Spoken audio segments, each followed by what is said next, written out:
ბათუმის საქალაქო სასამართლომ ბათუმის თოჯინების თეატრის თანამშრომელთა მოთხოვნა სისხლის სამართლის საქმეზე დევნის შეწყვეტის შესახებ არ დააკმაყოფილა.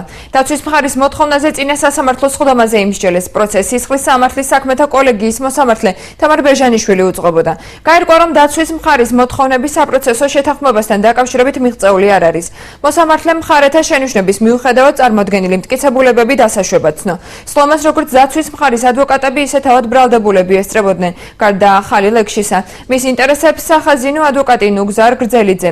მედია ჩარკვიანის, გიორგი ოდიშვილის და ილია ზაქარიძის ინტერესებს კი ჯემალ კიკნაძე, დავით ჯაფარიძე და შოთა ჯიბლაძე იცავდნენ. ბრალდების მხარეს სასამართლოზე უფროსი პროკურორი ანზორ უსტიაძე წარმოადგენდა.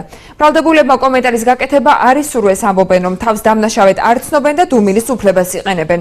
თითოეულ მათგანს ბრალად თანამდებობის ბოროტად გამოყენება, ყალბი დოკუმენტების დამზადება, გამოყენება, დიდი ოდენობით სხვისი ნივთების მითვისება და სახელმწიფოსთვის ზარალის მიყენება ედებათ. საქმის არსებითი განხილვა 7 აპრილს ჩაინიშნა.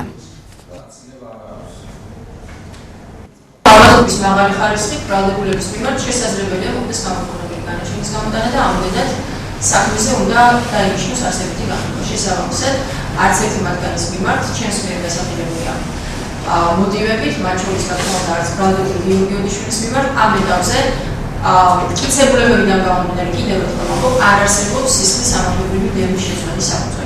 მოსამართლეთა ერთი ნაწილი, მათ შორის თამარ ბეჟანიშვილიც, მიიჩნევს, რომ თუ კი არსებობს საპროცესო დარღვევა, მხოლოდ ამ შემთხვევაში წყვეტს სისხლის სამართლის დევნას. თუმცა ქალაქ თბილისის საქალაქო სასამართლოში არსებობს სხვა პრაქტიკაც და არაერთ საქმეზე თბილისის საქალაქო სასამართლოს სხვა საფუძვლებით შეუწყვეტია სისხლის სამართლებრივი დევნა, თუნდაც იმ საფუძვლით, რომ წარდგენილი მტკიცებულებებით არ დასტურდებოდა ამა თუ იმ პირის ბრალეულობა. მონაწილეობის ხასიათი და ხარისხი, ეს არის გიორგი ოდიშვილი და ბრალდების პარადის რომ მის მიმართ დასაბუთებულად არის წარდგენილი ბრალდება, ალბათ რომ მედია ჩარკვიანი იყო შემსრულებელი ორგანიზაციის ხელმძღვანელი, ვალდებული იყო სახელმწიფო ბიუჯეტის სახსრების რაციონალურად ხარჯვაზე და ეს ვალდებულებაც ჰქონდა ეთნიკურზე დამხედვაც ამ შემთხვევაში ბრალდებული ბატონ ილია ზაქარიაძეს. ისინი მასობრივ მედია საშუალებებს ინტერვიუს აძლევენ და პირდებიან, რომ ყოფილი პერიოდში